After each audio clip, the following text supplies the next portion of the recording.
Pentecostés, así que como usted ve en su programa, le vamos a estar trayendo un mensaje sobre el libro de los Hechos de los Apóstoles, escrito por Lucas, y sería en el capítulo 2, aunque vamos a estar utilizando varios pasajes para reforzar nuestro mensaje de esta hora, pero prácticamente vamos a estar en el capítulo 2, del 1 al 4. Claro que podemos llegar hasta el 47, como hacen prácticamente todos, pero lo que voy a hacer es que voy a utilizar uno que otro versículo y vamos a sustentar la idea. Hechos de los Apóstoles, capítulo 2, versículo 1 al 4. El mensaje ya por título, así simple: Pentecostés. Pentecostés.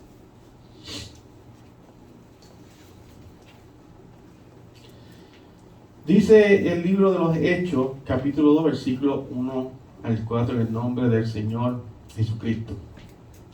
Cuando llegó el día de Pentecostés, estaban todos unánimes juntos, y de repente vino del cielo un estruendo como de un viento recio que soplaba, el cual llenó toda la casa donde estaban sentados.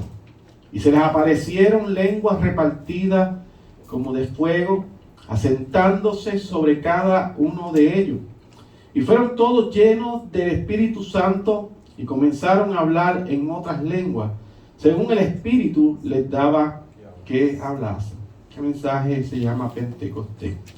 Señor, gracias por la oportunidad que tú me das de predicar tu santo evangelio una vez más, Señor Jesucristo. Te agradezco, Padre, en esta oración por el anciano Miguel Mercado, Señor, que pudo ayudarme en el domingo pasado, que estuve enfermo. Agradezco también porque todo tiene propósito, Señor Jesucristo. Todo tiene propósito en ti. Nada está suelto, Señor, en tu decreto. Así que te agradezco también por todo lo acontecido. Te pido en esta hora que me ayudes, Señor, a través de la guianza del Espíritu Santo, Señor. Que tú ilumines el pensamiento de la iglesia, Señor Jesucristo, para que podamos entender todas las palabras de edificación a través de la profecía certera, fidedigna, que es las Sagradas Escrituras, Señor. Ayúdanos, Padre. Ten misericordia. Tú que eres grande en misericordia, ten misericordia de tu pueblo, Señor Jesucristo. Ayúdanos. En el nombre del Padre, del Hijo y del Espíritu Santo de Dios. Amén. Amén. Amén. Hermano, el día de Pentecostés, importante, ¿verdad? Importante. El día de Pentecostés se ha explicado de tantas maneras diversas que es impresionante, impresionante. Tanto así que se ha dicho que han existido otros días posteriores a Pentecostés como repeticiones del Pentecostés, ¿no? Como que se han seguido ocurriendo a lo largo de la historia Pentecostés, aquello que ocurrió en Hechos capítulo 2, que ha continuado pasando hasta el día de hoy, muy probablemente en tiempos modernos, también dice. O sea que han tenido muchas historias, muchas leyendas urbanas, muchas cosas ha pasado con este día.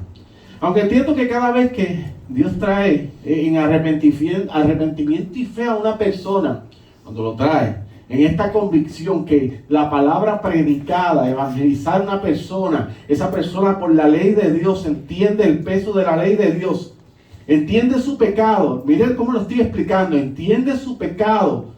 Porque cuando uno entiende su pecado, su vacío, entonces crea necesidad. Si no hay necesidad, no necesitamos un Salvador. Esto no es ven a la iglesia que todo es amor, todo es bueno, Dios te acepta tal cual tú eres y todo va a estar bien, va a arreglar todos tus problemas, que lo hablé en la escuela dominical. No es eso, es que tú entiendas que Dios es un Dios justo y nosotros somos injustos. Él es un Dios santo y nosotros somos pecadores. Y cuando tú entiendes todo esto, te cae aplastado por la ley de Dios y tienes que decir, Señor, perdóname, hombre pecador que soy. Y vas a Él, en arrepentimiento y fe, con convicción. Por eso es que tenemos que evangelizar y decirle a la persona, ¿qué es lo que está fallando? Porque si tú no entiendes que estás haciendo nada malo, pues, ¿cómo yo conocería? Dijo el apóstol Pablo, ¿verdad? Romanos 7. La codicia, hasta que el mandamiento decía, no codiciarás.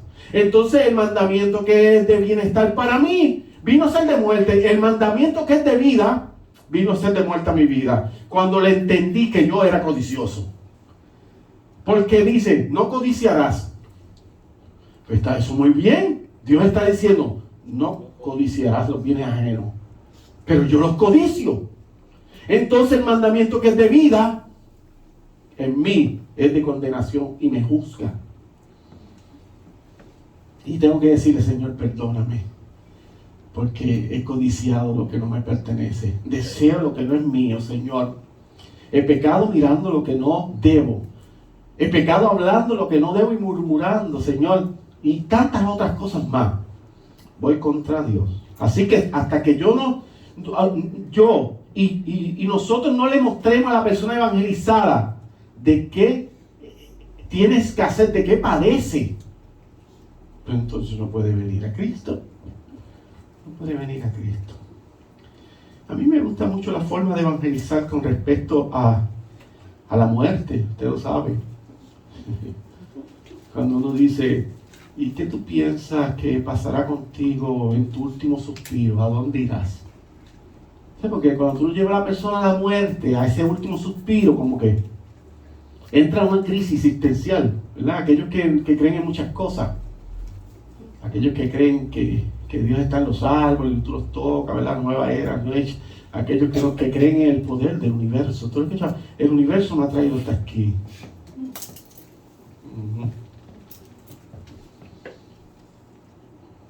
Todas esas historias, ¿verdad? Historietas que hacen. Tú tienes que llevar a la persona a Cristo, para que se arrepienta. Pero yo entiendo que sí, cuando una persona viene realmente en arrepentimiento y fe a Cristo Jesús, ¿verdad? Ten misericordia de mí, que soy hombre pecador. Hay un Pentecostés simbólico dentro de nosotros, porque está cambiando un corazón de piedra en un corazón de carne que responde positivamente al Evangelio. Hasta que eso no pasa, no hay arrepentimiento. Cuando entiende la obra del Espíritu Santo en el corazón. Y eso es un tipo de Pentecostés. Claro, lo estoy diciendo de forma romántica, ¿verdad? Un poco romántico esta manera de que yo lo estoy diciendo. Teológicamente, muy probable no lo pueda aprobar. Pero sí yo entiendo que al pasar este cambio de un corazón de piedra endurecido, no entendías nada del Evangelio ni te importaba, a responder y a ser afectado positivamente por el Evangelio. Hay un tipo de Pentecostés, no de la manera del capítulo 2 de Hechos, pero sí una nueva etapa en nuestra vida para siempre. Eres una nueva criatura en Dios, nueva criatura. Así que no me parece que decir esto está muy mal. Hay que tener mucho cuidado explicándolo, ya que la salvación es el mayor de los milagros. ¿Qué mayor milagro? La salvación. Cristo murió para darnos vida, salvación eterna. Dice la Biblia en Mateo 18, 8 al 9, que es mejor ir al cielo cojo. Mira dónde nos lleva el evangelista, cojo, manco, sin un ojo, que al infierno con todas las partes del cuerpo. A ese extremo nos está llevando el evangelista en Mateo. Es tremendo. Ok, mejor es ir al cielo uno con algún problema físico que uno sano, porque tú ves mucha gente sana que son ateos, sí, que se cuidan muchísimo. Le voy a decir algo, ¿verdad? Es que esto yo lo he visto tanto y usted lo sabe, pero a veces hay que decírselo, pero usted hace, sí, porque a mí a veces me dicen algo y digo, sí, ¿verdad? Hay gente que se cuida, una dieta extrema. Por cierto, estaba hablando algo con el pastor Roberto y fue sobre este tema, sobre una persona, ¿verdad? No voy a seguir hablando del tema, pero fue sobre una persona que ya falleció de nuestra denominación y se cuidaba muchísimo, una dieta muy cuidadosa. Qué bueno, no estoy diciendo malo, qué bueno, pero murió de cáncer en el cerebro, muy joven, 60, 61 años, y se cuidaba muchísimo, no bebía, no fumaba, no comía mal, fast food nada. Igual Steve Jobs, saben la historia también, que era lo mismo, vegetariano, una cosa y otra, y también murió así. Hay gente que fuman, beben y no creen en nada, ni en los, como dice el jíbaro, ni en los clavos de la cruz, ¿verdad? Que dice el campesino. Y viven a veces 110, 100 años.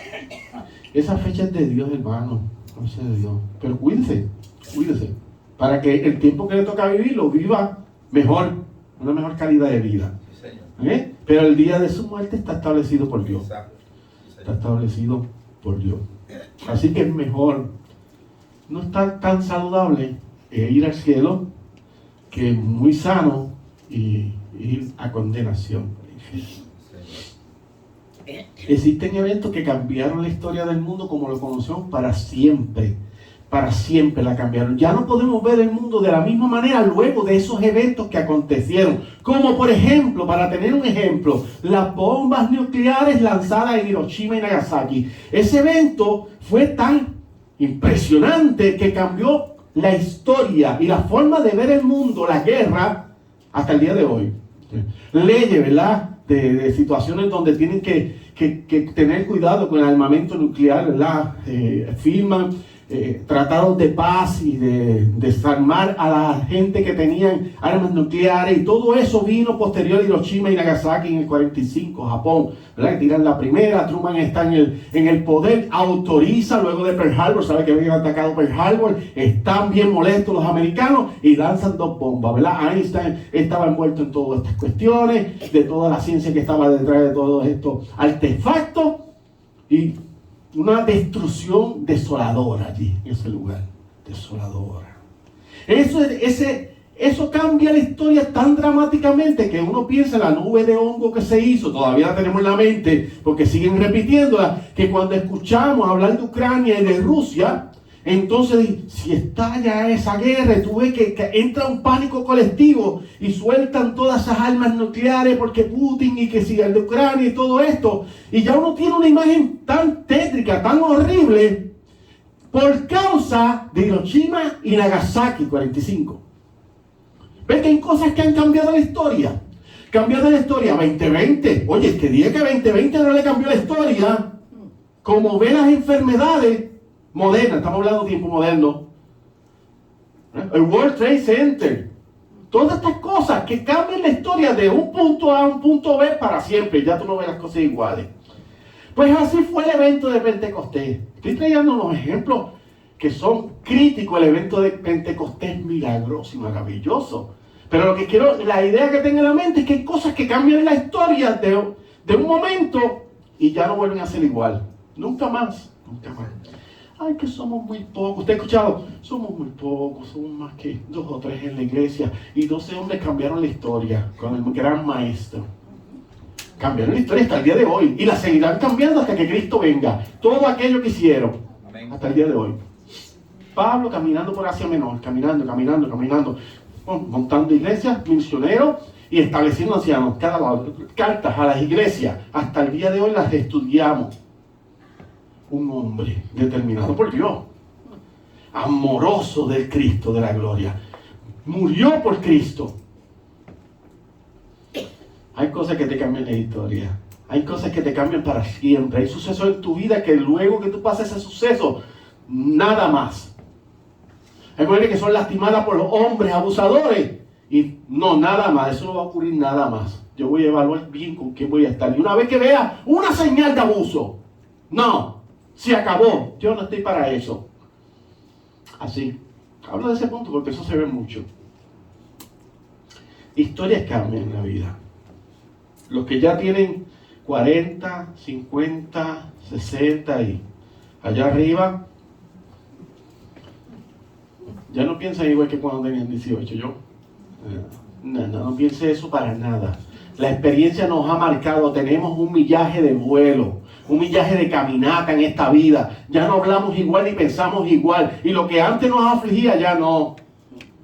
Y cuando vemos que alguien nos va a meter presión de alguna zona, no aguanta. No. Porque hay cosas que te cambian. Y Pentecostés cambió la historia de la iglesia. La cambió. Vuelvo y repito esto para comenzar con el texto en sí.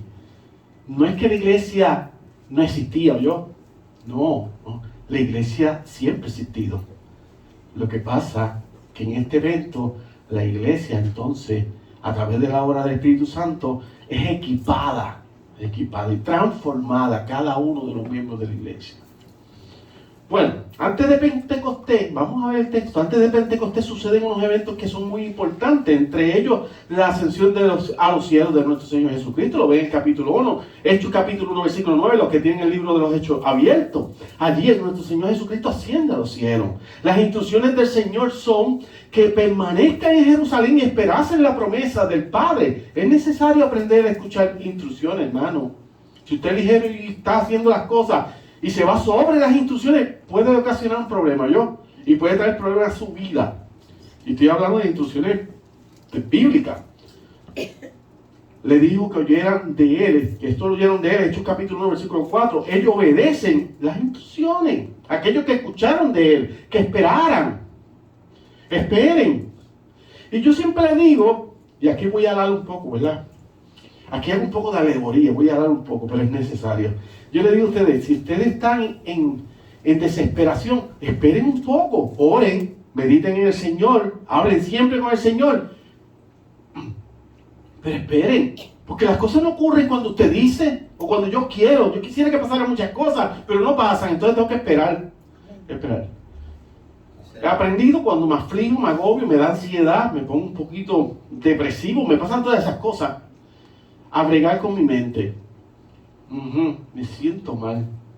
Sí, me siento mal en estos momentos. Y medito en el Señor, hablo y pienso. Y he aprendido a tranquilizarme. Pero ha pasado tiempo de trabajar con eso. Uno tiene que aprender a trabajar con esas cosas. Porque es duro. Uno se siente en un cajón. Estás en la silla y te ponen un cajón. Fuck. Y ahí. Y uno va aprendiendo a bregar con eso. Hay que aprender a escuchar la voz del Señor a través de su palabra, meditar en Él, hablar con Él. Estos hombres están esperando esta promesa que llega cuando el día de Pentecostés. El Señor dice, esperen allí. Y esa promesa llega el día de Pentecostés, que Pentecostés lo que significa son 50. 50 días posterior a la Pascua. Si usted hace la cuenta desde el día de la resurrección, Pascua, te va a dar 50 días. Contando desde el día domingo a domingo, te va a dar 50 días. Así que lo que significa son 50. Ellos están esperando la promesa. Siente Cristo a los cielos, le está enseñando muchas cosas del reino y entonces esperan por ese evento. Y estaban todos unidos como un solo cuerpo, como la iglesia de Cristo, firmes en oración y en comunión, como nosotros la mayoría de las veces estamos aquí. Como nos dice el versículo 1, los que tienen su Biblia abierta, cuando llegó el día de Pentecostés estaban todos como unánimes juntos. Así que uno de los requisitos del creyente es estar unánime en la comunión de los santos. Unánime. Desde el hogar no es así, no dice eso en ningún lado. Solamente le dije hace poco, no sé si fue la clase del jueves o la última predicación, le dije, hay casos especiales, extraordinarios, gente enferma, gente que ya no tiene la movilidad, no tiene transportación muchas veces, hay unas dificultades, entonces se tienen que quedar en sus hogares por diversas cosas que se les salen de ¿qué? De las manos. Pues esas personas pues no, ¿verdad? ¿Cómo va a decir? No, que no está asistiendo a la iglesia, no, que ver qué problema tiene esa persona. Pero mientras usted está, que sabe que puede venir, pues usted tiene que asistir a la iglesia. Para estar unánime con los demás. Es que yo no quiero estar con nadie, pero en el cielo donde te colocan, entonces dile, bueno, hay que colocarlo en un sitio, el cielo está lleno de santos. ¿Los santos? Yo siempre le digo eso para que medite, porque usted dice, oye, es verdad. Yo sé que yo digo eso y usted está, oye, ¿es cierto? ¿Y dónde voy a estar? Porque si eso está lleno de toda raza, de toda lengua, de todas las naciones, están allí.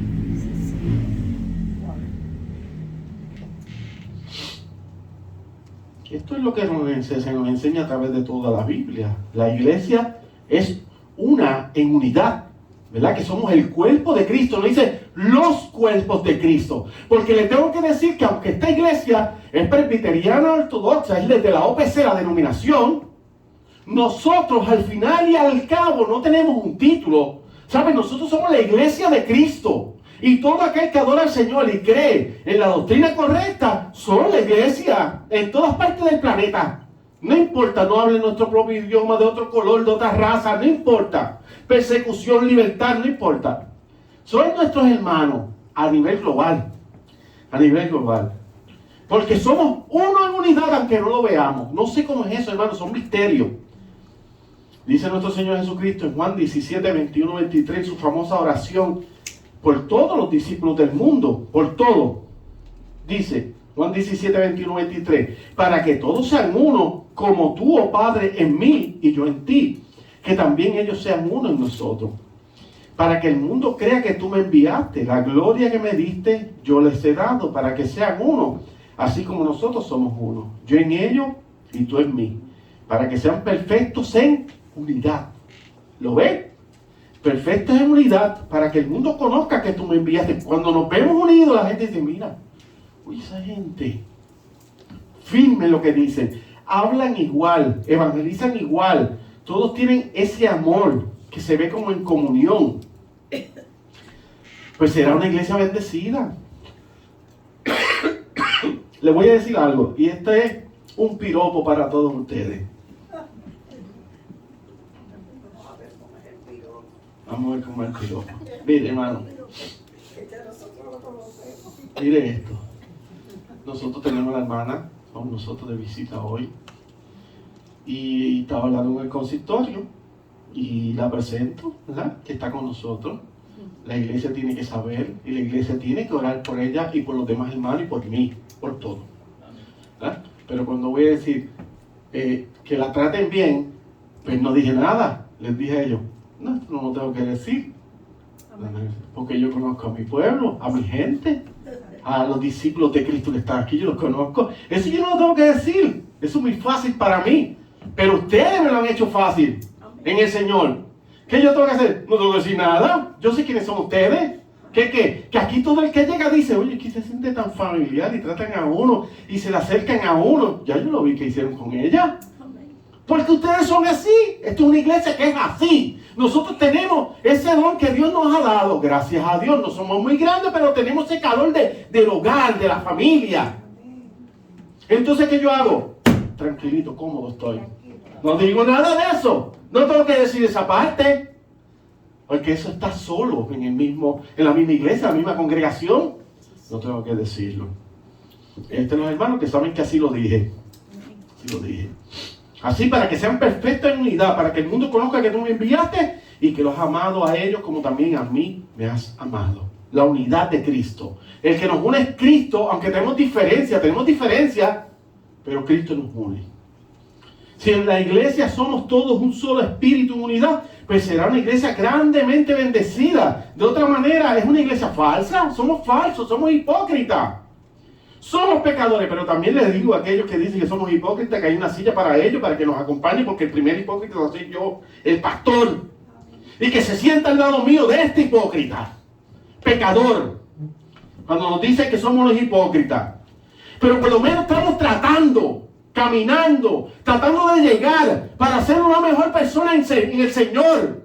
Amén. Con muchas fallas y cicatrices, pero estamos aquí tratando. Pues venga con los hipócritas. Amén.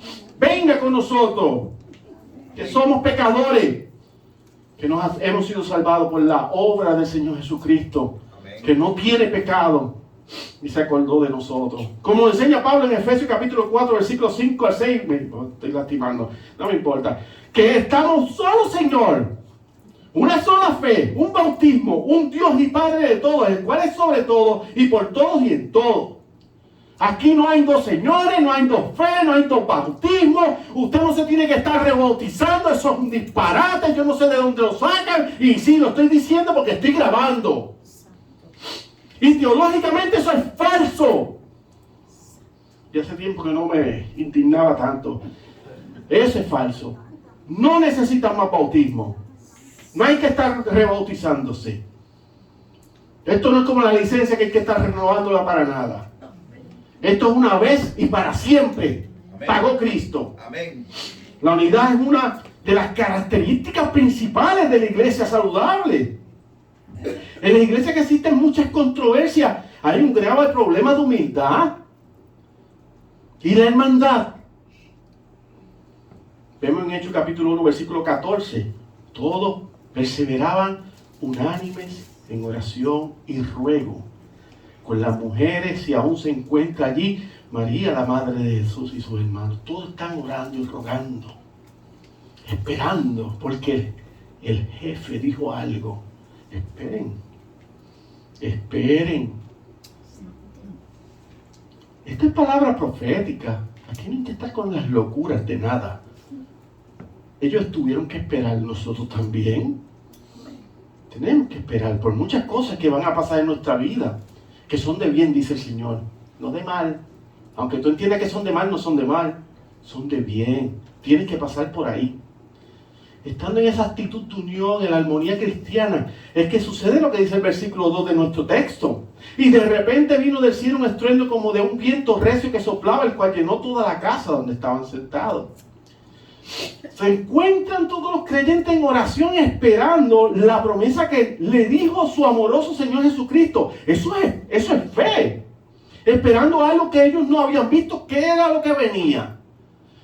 ¿Cómo ellos podían imaginar lo que iba a suceder? Y en la fe está la esperanza. Yo le digo que siempre tenemos que estar en esperanza, esa esperanza que nos hace perseverar creyendo. Cuando nos maltratan, cuando vemos que todo lo que hacemos nos está saliendo, oye, mal, de la patada, como dice el mexicano. Y tú dices, oye, pero si yo te sirvo, Señor, no, espera.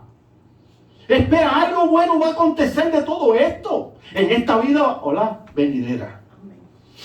No debemos dudar de lo que Dios ha dicho para con nosotros. En Isaías 55:11 dice que su palabra no volverá a él vacía, sino que hará lo que él ha prometido, cumpliendo así con su propósito. Él va a cumplir con su propósito, no hay nadie mayor que él. La iglesia primitiva esperaba el derramamiento del Espíritu Santo. Usted lo sabe, hoy día esperamos el regreso en gloria de nuestro amoroso Señor y Salvador Jesucristo. Estamos esperando que Él venga por nosotros. Los que van muriendo antes, pues alcanzan esta meta antes. Los demás seguimos que nos extendemos. Una cosa algo, no mirando hacia atrás, sino que me extiendo a lo que está delante, dice Pablo. Seguimos caminando en fe. Debemos orar sin cesar, velar, vigilar, estar en comunión con el Padre, perdonar y dar perdón, arrepentirnos en fe, pedir en ruego por los que no han llegado a rendir de buen pastor, y perdonar es muy difícil también. Oramos por los no alcanzados, porque nosotros decimos, Señor, perdóname, pero nosotros para dar perdón es muy duro. Es muy duro. Mira, no, para mí sí, no es muy fácil. Yo no sé, hermano, dudo un poco. Si usted me dice así, yo me pongo un poquito dudoso. Que se me hizo muy fácil. No sé. Darse perdón a alguien que te ha fastidiado la vida, pero bien, fuerte. Eso no es muy fácil, Te tiene que orar, ir al Señor, fortaléceme, Señor, guíame. Y toma la decisión, porque el perdón es una decisión. Amén. En aquella mañana de Pentecostés, los hermanos escuchaban el sonido de un viento, como uno que se encuentra en algún lugar y de repente, usted sabe que usted está en el campo y de momento se escucha a lo lejos como que se mueven los árboles. Y te dice, por ahí viene un viento fuerte. Cuando uno está cerca del río, que hay muchas bambúas, pues se mueve. Cuando viene el viento, las ráfagas fuertes. Ellos tenían eso sentido allí. Un viento fuerte por el sonido. Había algo que estaba aconteciendo. Recordemos que el Espíritu viene ¿de dónde? Del cielo de Dios. Viene de Dios y no de nuestro cielo atmosférico. No de lo que conocemos como un evento natural. No es natural, es sobrenatural.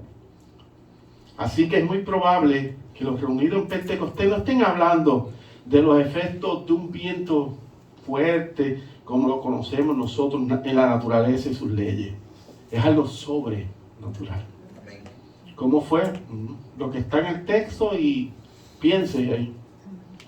Hay cosas que no se pueden explicar. Sí, Señor.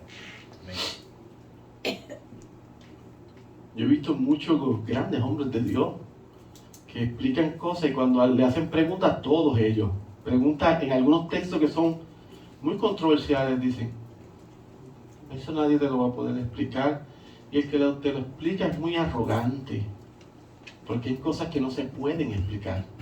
La unión mística, ¿cómo es eso? Que todos somos el cuerpo de Cristo. Misterios del Señor. Versículo 3 dice que se le aparecieron lenguas repartidas como de fuego. asentándose sobre cada uno de ellos. Ahí comienza ya la poco controversia.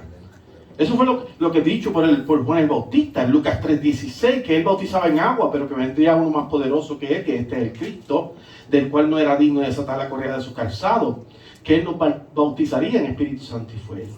Y sobre todo hablamos hace poco de ese tema. Desde el Antiguo Testamento el fuego representa o simboliza la presencia de Dios, especialmente en relación con la santidad, el juicio también y la gracia, ¿verdad? Representa varias cosas dentro de esto, de la teología, dentro del Espíritu de Dios y el fuego.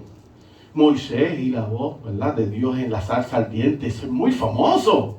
Allí estaba consumiéndose una salsa que no se consumía, había fuego pero no se consumía. El fuego que consume el sacrificio de Elías en el Monte Carmelo, eso es muy espectacular, ¿verdad?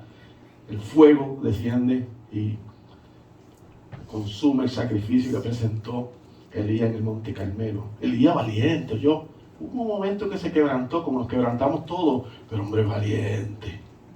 Elías espectacular también. El profeta Samuel espectacular también. Un carruaje de fuego lleva a Elías al cielo, etcétera, etcétera. Son algunos ejemplos, ¿verdad? Dice que los creyentes ven unas lenguas sentadas sobre cada uno de ellos, entiéndase, la cabeza de ellos. Ellos ven un símbolo. Le hablé del símbolo hace poco en la clase.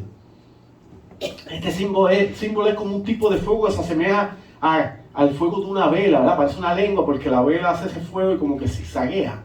Y usted prende una vela, apaga la luz y usted ve que como que zigzaguea. Y usted ve que hay unas imitaciones de vela, ¿verdad? Que son, no es una vela, sino que es eléctrica. Y la hacen en esa forma también, ¿verdad?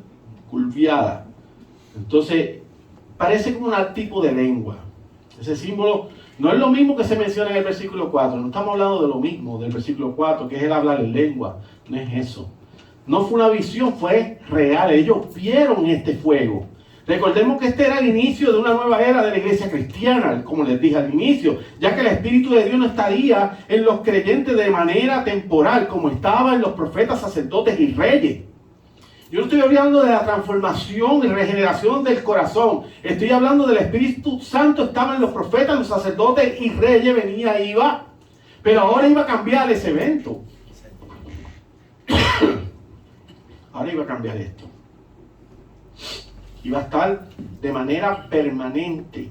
Nosotros somos el templo del Espíritu Santo, según dice 1 Corintios 6:19. La iglesia, la verdadera iglesia. Y me refiero a la iglesia invisible. Primero, no a esto de cemento, ningún templo o estructura de cemento, sino a personas, verdaderos creyentes, con un nuevo corazón. Esa es la iglesia invisible. Perdón. Entonces llegamos a nuestro último versículo. Controversial. Esto ha traído controversias, divisiones, discusiones, bueno, un sinnúmero de efectos muy lamentables para el Evangelio, estas discusiones sobre este tema, principalmente para el que mira de lejos el comportamiento de la Iglesia Universal. Cuando digo el que mira de lejos el comportamiento de la Iglesia Universal, estoy hablando, como le dicen los paganos, los no creyentes, los impíos. El que mire y dice, mira para allá como ellos están divididos entre ellos, para que yo voy para allá. ¿Te has escuchado eso? ¿Por qué? Porque acá ya están los pentecostales, los adventistas, ya está la católica, los testigos de Jehová y los mormones. Y unos creen que hablan en lengua, otros no hablan en lengua, otros en milagros, otros no creen en esto, y otros bautizan niños, otros no bautizan niños, y sigue. Y el que está de afuera dice, ellos mismos no se entienden. Así es esto. Por eso digo que el que está mirando desde lejos la Iglesia Universal entra en un conflicto. Porque esto no se entiende por hacer como un estudio, ¿verdad? Bien exhaustivo y matemático y organizado. No, la Iglesia no se entiende así. La Iglesia se entiende por el Espíritu. Sí, señor. No se entiende de manera lógica, sino de manera espiritual a través de las Sagradas Escrituras. Tiene que haber una obra espiritual. ¿Cuántos de nosotros antes de llegar a Cristo hasta nos burlamos de esto? O no entendíamos, leíamos la palabra y yo, qué raro. Y usted era lector, No entiendo. Pero cuando el Espíritu de Dios llega, transforma su corazón en uno de carne, entonces usted tiene un nuevo nacimiento y puede entender cosas que no entendía antes. Pero esto ha traído muchas controversias, muchas.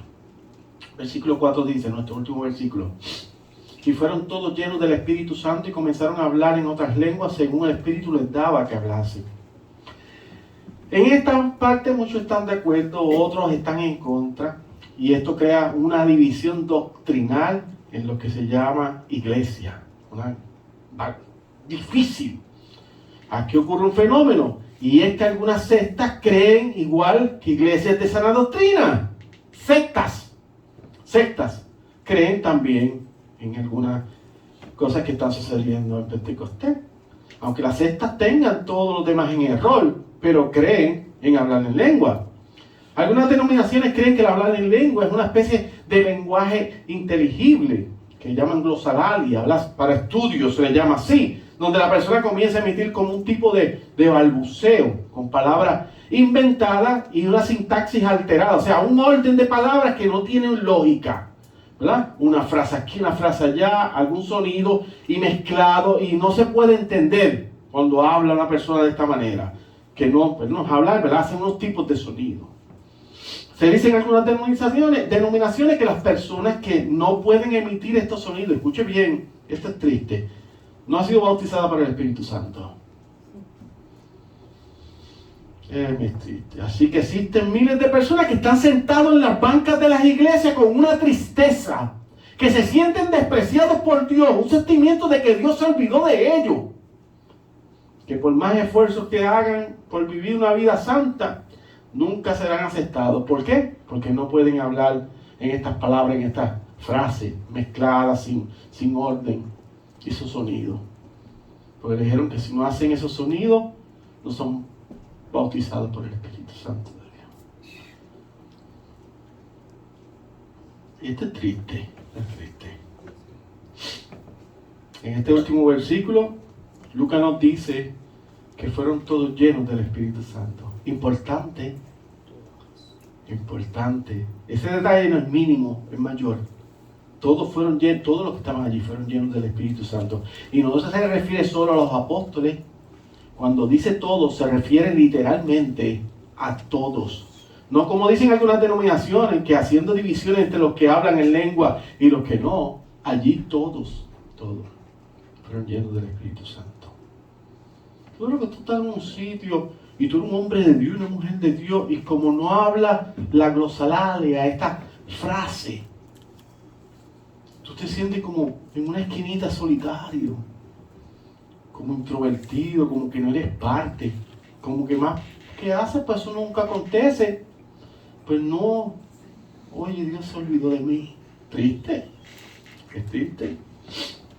El texto dice que comenzaron a hablar en otras lenguas. A lo que se refiere el texto es a idiomas reales, idiomas de la época del primer siglo.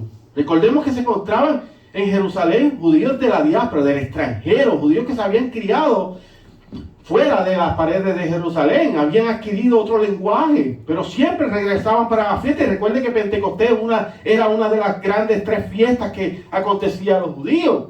Claro que está la Pascua, están los tabernáculos, las cabañas, pero también está Pentecostés, ¿verdad? Que dicen también de la cosecha. Y el Señor dice, esperen, que va a pasar algo. Y ahí acontece un Pentecostés. Y había fiestas en ese lugar. Como está la fiesta de Pentecostés, que está lleno el lugar de gente del extranjero, como la gente que viajaron para la parada puertorriqueña.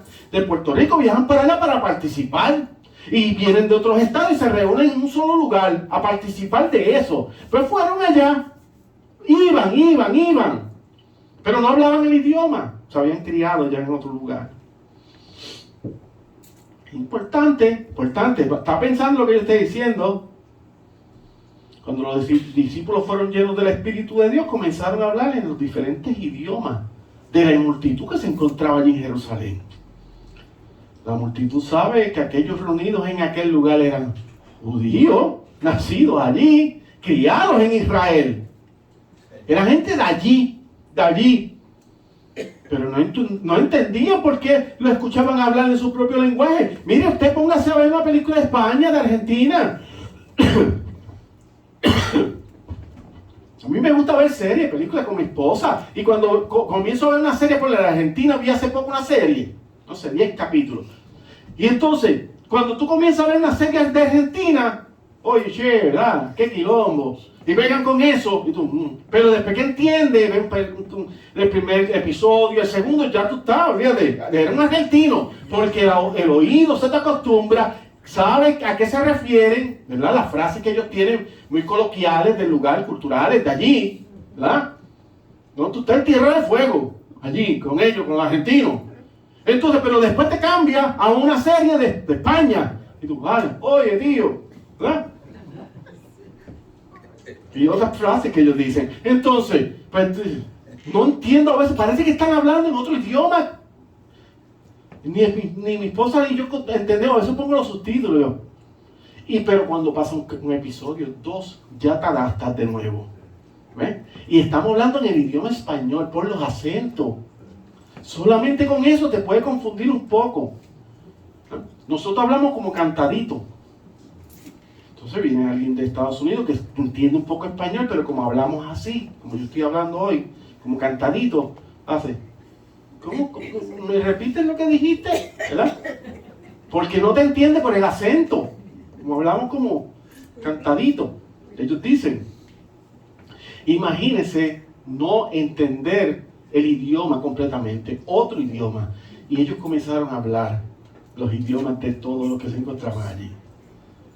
Espectacular. Versículo 6 dice, y hecho este estruendo, se juntó la multitud, estaban confusos, porque cada uno les oía hablar en su propia lengua. ¿Se dan cuenta?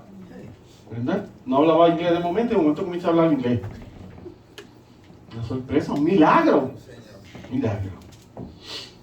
Escuchen la afirmación con esta pregunta retórica en el versículo 8, ya que están en el mismo capítulo, ¿verdad? Porque dije que llegaba hasta el 47, no tomé todos los versículos. Pero mire el versículo 8. ¿Cómo pues le oímos nosotros hablar cada uno en nuestra lengua en la que hemos nacido? Idioma. Idiomas. Ellos están hablando en el idioma de los de la diáspora. Diversos idiomas. Que ellos venían de diferentes partes. Y Dios le da ese don a través de la obra del Espíritu Santo. Concluyo con esto, hermano. Y esté pendiente. Aquí viene y lo voy a unir, ¿no? Yo sé que algunos ya lo saben, pero para beneficio. A veces se nos escapa, se nos olvida después que pasa un cierto tiempo. La Torre de Babel. Pastor, ¿qué tiene que ver la Torre de Babel? Pues todo tiene que ver la Torre de Babel con Pentecostés. Todo. Pero qué extraño. De momento tú la escuchas y dices, Torre de Babel, se tan lejos. Pasó tanto cientos de años y él está hablando de acá, 2000 años atrás. Todo tiene que ver. Génesis capítulo 11, versículo 9. La Torre de Babel. Sucede algo muy interesante. Allí el hombre tenía un solo lenguaje, dice la Biblia. Hablaba una sola lengua, un solo idioma. Y unas mismas palabras según el texto dice allí. Génesis 11, 1 al 9. Lo verifica en su hogar, lo lee en su casa. Génesis 11, del 1 al 9. Se establecen en la llanura de Sinaí en su pretensión de querer ser igual a Dios. Sabe que el hombre tiene este problema. Comienzan a edificar una ciudad y una torre monumental tan alta que deseaban que llegara al cielo. Usted sabe la historia, es muy famosa. Ya se da cuenta del orgullo y la locura humana. Siempre es así. Siempre el hombre está tratando de desafiar a Dios en todo. Cuando Dios lo ve, confunde el idioma para que no se puedan entender entre sí y desistan de esta locura, convirtiendo esta confusión del lenguaje en una especie de maldición o castigo por su propia codicia y orgullo. Se da cuenta que confundió los idiomas en lengua y viene siendo una especie de maldición. No pueden seguir trabajando si no se entienden. Qué chulería, ¿verdad? Hermoso. El Señor lo tiene cambiándole el idioma. Ya el otro le va a hablar, no lo entiende. ¿Y cómo? Pues porque Él es Dios. Él tiene el programa para hacer eso. Por eso es que a veces yo le digo en forma, ¿verdad? O cosas que cuando ya Dios nos va a llamar, cierra la válvula de oxígeno. vente conmigo, ya es tu tiempo. Ya está. El Señor le cambió el idioma. Y en el día de Pentecostés sucede todo lo contrario, todo lo contrario. La Torre de Babel, el día de Pentecostés, sucede todo lo contrario. La habilidad que le da el Espíritu Santo a todo este grupo de personas, de hermanos, a la iglesia, de hablar diferentes idiomas, se convierte en una gran bendición. Lo que expliqué ahorita, esto de hablar diferentes idiomas para que los de la diáspora entendieran, es para unir a la iglesia, unificación. Está diciendo el evangelio es para todos. Porque la salvación es para todos, el llamado es para todos. Ah, pero no todos vienen. Pero no puedes decir, así ciérralo. No, predica, todos. La propagación del evangelio es esta bendición que pasa allí en Pentecostés, de abrir Dios la boca de los hermanos y comienzan a hablar en diversos idiomas para salvación. Dios se hizo hombre y pagó la deuda que nadie podía pagar, y ellos están proclamando esa verdad a todo el mundo que está allí. Cristo murió y resucitó. Ellos podían entender. Hermanos, ya las puertas del infierno no pueden prevalecer contra la iglesia. Nunca, amén. Nunca más. La iglesia del Dios viviente, el que reina, Jesucristo nuestro Señor, amoroso Señor. Así que de manera resumida, te traigo el tema de Pentecostés. ¿Qué aconteció allí? Eso que yo le estoy diciendo, Torre de Babel, maldición, Pentecostés, gran bendición. La extensión del evangelio. Y usted lo ve hoy día, se ha extendido por todas partes del planeta y sigue extendiéndose. Bueno, hermanos, este fue el mensaje de Pentecostés. A Dios sea toda la gloria. Amén. Señor, gracias por la oportunidad que tú nos das de escuchar tu santa palabra. Gracias que me has dado la fuerza, Señor, para comenzar y culminar este mensaje, así que sea glorificado tu santo nombre. En el nombre de Cristo Jesús. Amén. Amén. Y amén.